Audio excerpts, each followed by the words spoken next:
Hello guys, good morning. This is day 2 ni Mr. and Mrs. GA. Samahan niyo po akong diligan sila bago ako pumasok sa work. So, ayun guys. So, ayun nga guys, day 2 na po ni Mr. and Mrs. G. And as you can see, hanggang ngayon wala pa rin po silang bakas na magkakatubo na ng grass. So, ayan. So, wala pa rin. So, diligan po muna natin sila bago ako pumasok sa work.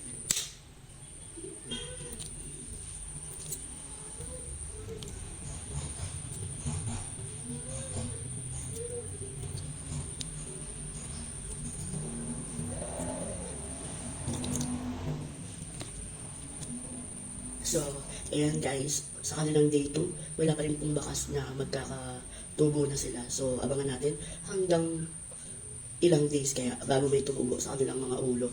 So, ayan guys, good morning. Papasok na ako, dito na tayo. Hello guys, good morning. So, dito na po tayo and let's see kung ano na po yung naging pagbabago. So, ayun guys, good morning. Hello Mr. and Mrs. G, day 3 na tayo.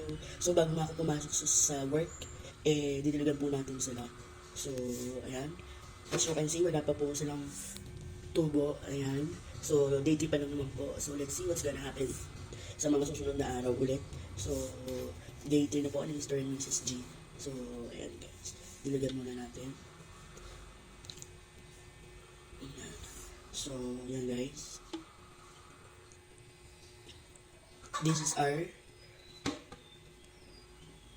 our day 3.